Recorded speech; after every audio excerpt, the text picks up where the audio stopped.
everyone, welcome to Foresights TV. Today we have a special discussion on what would be the future of Taiwan in the coming presidential elections. To discuss on, we have Mr. Sudhakar Sharma, the editor of Foresights TV English. So welcome to Foresights today. Thank you. So firstly, as we all know, in January 2024, Yes. we are going to have the presidential elections of Taiwan. Yes. So what is the election favor in the Taiwan, and what would be the gripping East Asian island facts of Taiwan?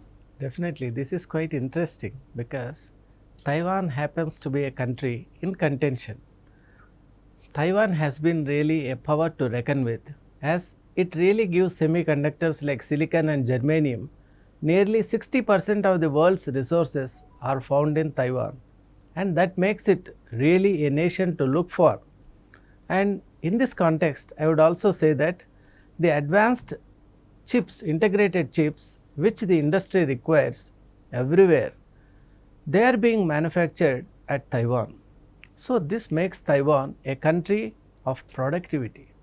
Though it's a beautiful amalgamation of 168 islands in the vast Pacific Ocean, this beautiful small island has a potential which is recognized by the international powers.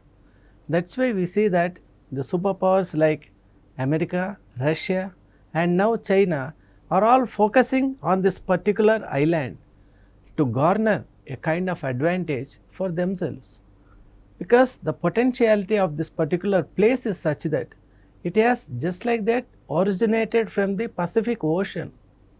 That's why it is mineral rich, and it has a kind of potential which will not be matched with any other island nearby. And now, as you have rightly said, the election fever is gripping very high in Taiwan. This is partly due to the kind of change the world, especially the China, is looking for at Taiwan. Mostly any nation which is supporting democracy may not really opt for a change of power at Taiwan, because Democratic Party is really doing a splendid job, much to the ire of China, I would say, because China is really bent upon annexing this beautiful island into its mainland. But the Democratic Party, presently the incumbent candidate is Tsai-Ing-wen, a woman of substance, I would call her. She has been such a tremendous force that in her entire tenure of 8 years, which would end by this December, she has really made the world take a look at Taiwan as an independent sovereign republic. And that's her great contribution, I would say, because being a lady, she has made the world look towards Taiwan. She has resisted innumerable resistances, forceful atrocities and other coercions by China, because it has sent its aircrafts over Taiwan, it has sent the naval ships, the maritime battle was there, but still Taiwan stood like a stone, and it faced all the challenges with a rare grit. And that's why we see that this particular election, which is going to happen in January, is going to be a kind of pronounce upon China whether it would succeed in taking over Taiwan or not. That's why the world over there is a kind of interest upon this particular election, and the main candidates in the fray are the Vice President of Taiwan, present Vice President Lai-te. Dr. Lai-te happens to be, is tipped to be the next President of Taiwan by all the surveys which were conducted both in Taiwan and of Taiwan. And the other candidates were, Ko is a kind of very popular youth candidate who is a part of Taiwan People's Party, and we have Hao, who is the classical KMT party, that is Kuomintang party they call it, which was in power for most of the times since Taiwan was formed in 1949. Taiwan actually was formed in 1949 when a breakaway group led by Chiang-te Sheikh, they fled to Taiwan. There they established their own sovereignty, and since then KMT was the only power there up to 2000th year. and from there different parties emerged, and presently DPP, Democratic Progressive Party, is in charge of the rule of Taiwan. And that's why this, and Gao is one of the candidates who is really a promising one, but is contesting as an independent candidate. These four candidates form the main candidature for the presidency, and according to the poll reports, odds are favoring only Dr. Lai-te, the Democratic Progressive Party candidate. So this is the kind of thing happening over at Taiwan. Sir, as you have mentioned now, Tsai-Ing-wen, the current Yes. president of Taiwan. Yes. So, as Taiwan being the motherland of China, Yes. so what is China expecting to be the next president? As you have mentioned, the four Yes, candidates four of, promising candidates yes. are there. So, whom would China be in favor of? Yeah, this is really a good question, I would say, because China's policy is always against a democracy. It does not want the voice of people to flourish. And that's why whenever China thinks about political things, it really goes for a kind of authoritarian outlook. It never wants anything democratic to set up in any country of its choice. And in the mainland of China also, you have seen only authoritarian setup. It is never a kind of democracy in China. So here also China wants to promote dictatorship, and that could happen only when a friendly alliance like KMT or KMT's alliance with TPP, if it really happens, then China would really look forward to having a kind of trade, and in and through trade it will really bring other factors into its fold. Slowly it will annex the part of Taiwan to its advantage, and it will capture the islands one by one, and the whole of this Taiwan would come to its fold. This is the kind of thing China is looking for at the present times. It would never want any candidate from DPP to take over as the president, because if DPP comes to power, as we all know, they vehemently oppose China. So when they oppose China, the interests of China will not be served. So China will obviously looking for someone or something which is other than DPP, and that would mostly be KMT. But the odds are really not favoring that particular party. So China is also trying to manipulate things.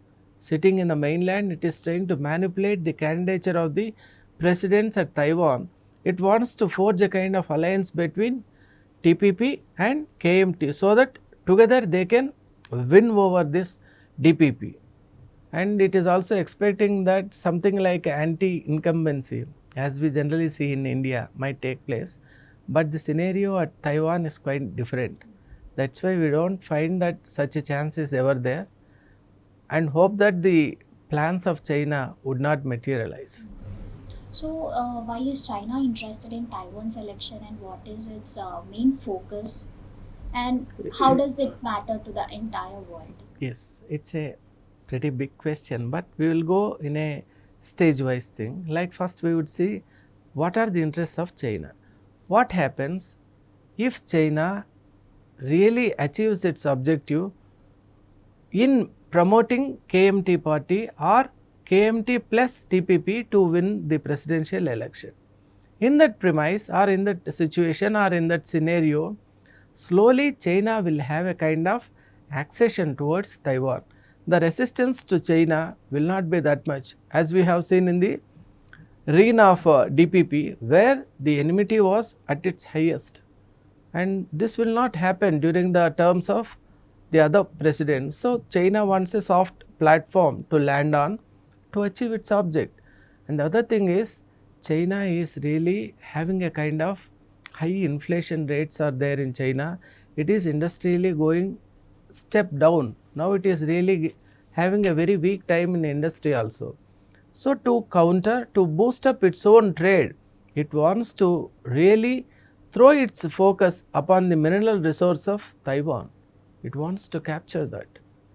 And if it really succeeds, it in and through the mineral rich monopoly, it wants to control the whole world, because the world is really in need of those semiconductor materials, and China will only favor those countries which fall in line with it, and thus it wants to rule.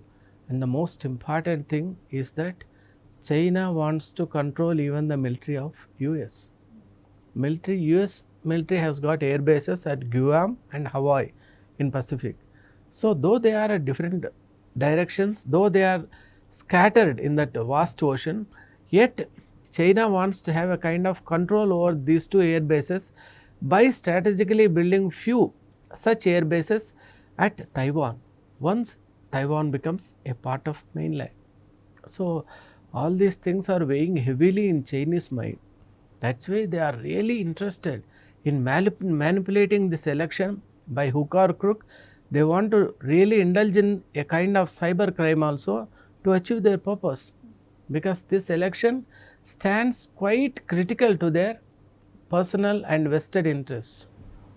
So, sir, as you have mentioned now, China will, as you have Yes. told now, China has the power to Yes. in the electoral Yes. like taking the votes and all. Yes. It has the power to select the president. Definitely, it is able to manipulate. Manipulate. Yes. So you have mentioned it is going to manipulate. So Manipulate. does this president elections are in hand of China? Yeah, one way we can say that they are in the hands of China, because when China is doing so many atrocities, when so many cyber crimes are taking place at ease, and China being an expert hand in at such things, we can really expect that some such thing could take place. And already we have some reports that China is really doing a kind of cyber related manipulations, maneuvers to really fix up the candidate for the presidential election. But the Taiwanese government is equally interested in preventing the influence of China to fall upon the electoral process, because there you have the candidate like Tsai-Ing-wen, who could resist even the air, the rocketry, the air battle, the naval battle of China. So such a strong person is there, and the party of DPP is also fashioned or modeled in the same way. They are really tough in their stand towards China. That's why I don't think the manipulations of China would influence, but China would always keep its practices on. And let us see, the time only will tell whether China succeeds in influencing this particular electoral process or not. So will this be a fair elections for Taiwan, or will it be a Yes. manipulated one, sir?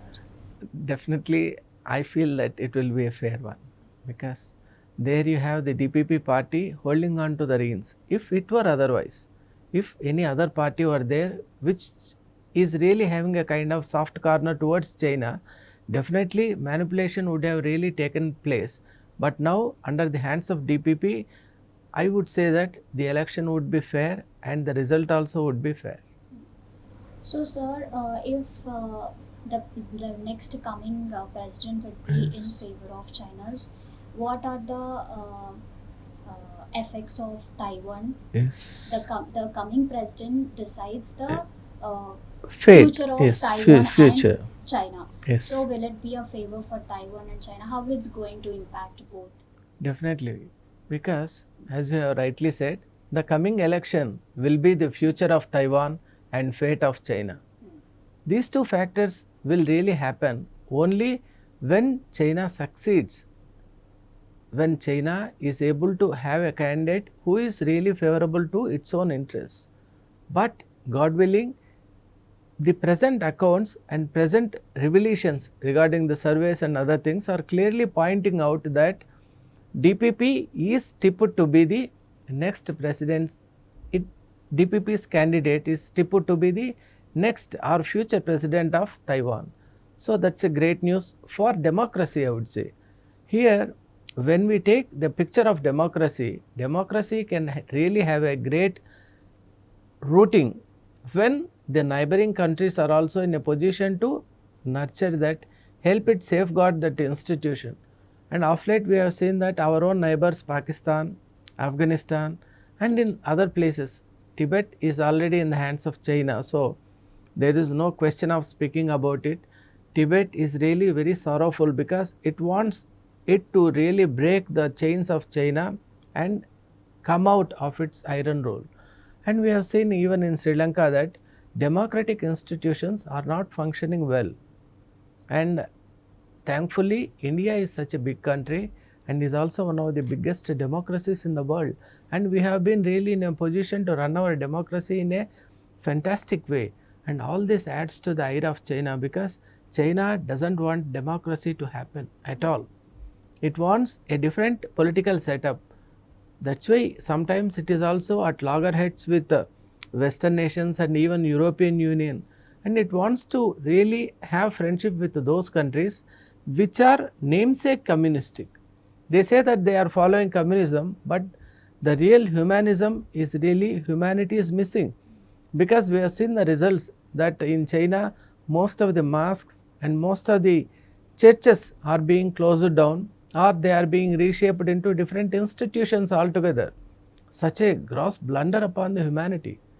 The freedom of expression, the freedom to have one's own religion is not being followed in China.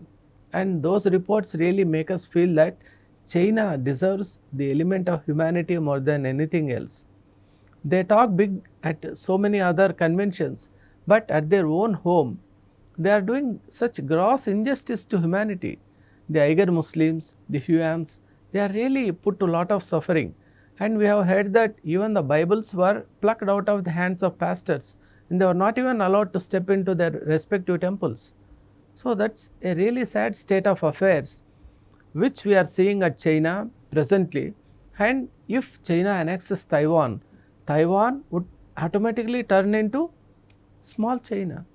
Nothing other than that. It will only become a baby China, much to the dislike of everyone, because we don't want Taiwan to end up as baby China. We want Taiwan to evolve as a sovereign nation, as a sovereign power, as a republic by itself. So, world over, there is a kind of interest picking up, momentum is picking up as we are inching towards January.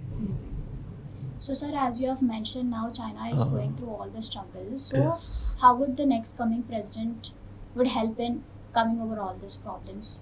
Will Yes. all these problems be solved? Solve. Yes, this is also a huge question, and this is really quite challenging, as you have rightly asked. The situation at Taiwan is, presently Taiwan is at crossroads. Taiwan wants a kind of clarity over itself. It wants a kind of redefined environment wherein it can reshape itself.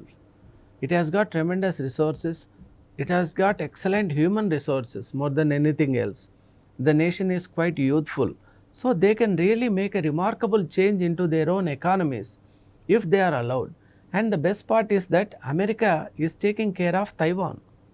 When such a big superpower like America is taking care of Taiwan and giving a lot of grant, so it is giving under a collaborative affair, it is giving so many dollars to Taiwan every year. Annual program is there wherein they will give the particular kind of amount to procure the weaponry, arm itself with wonderful things, and they are also supplying the naval help is also being accorded to Taiwan. All these things are happening, and China is angry at US exactly for this very reason.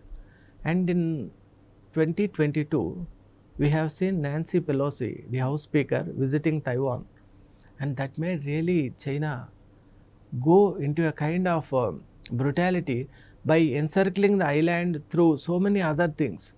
They provoked a kind of war. They brought the war scenario towards Taiwan. But Tsai-Ing-wen really controlled all those things, and later she boldly went to US and met the House Speaker McCarthy, Ken McCarthy, who was at that time the House Speaker, and they had a wonderful dialogue. And ever since, Taiwan is really being equipped with the latest machinery, armory and other help, also military help is being generated from US to Taiwan. And this helping hand of US is one thing which Taiwan can take help of and make its future, it can reshape its future to take it to greater heights from what it is standing now. It is a challenging one, a daunting task, but it is possible because the collective will of Taiwanese people is such that they can make it a reality in the days to come. Sir, as you have mentioned now, US is Yes. helping Taiwan Yes. in its developments or Yes. whatever it is. So how is US supporting in Yes. Taiwan's election? Yeah, definitely. I would say here, US may not actually influence Taiwan in selecting the presidential candidate, but it has given the most important and cardinal element of morality.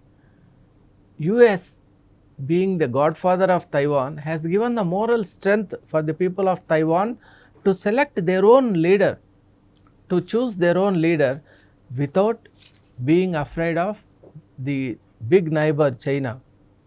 But for the help of America, China would have easily annexed Taiwan within seconds. Only because of the American help and American stand, it is able to really, it is sustaining. And that the world knows very much, and Taiwan also has really response in the same way. It knows that but for America, it wouldn't have existed so long. That's why that gratefulness, bond and friendliness is there between these two countries, and this really would help Taiwan in achieving a wonderful progress in the days to come also.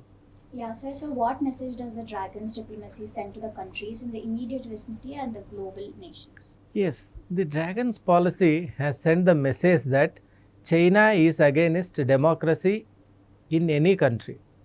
This is the crystal clear message from the Dragon country that Dragon country is utterly against democracy in any form, sustaining in any country. This everyone has to understand, because such a policy would really wipe out the voice of the people, the public, the majority from really expressing their own concerns. This would take us back to the evolution.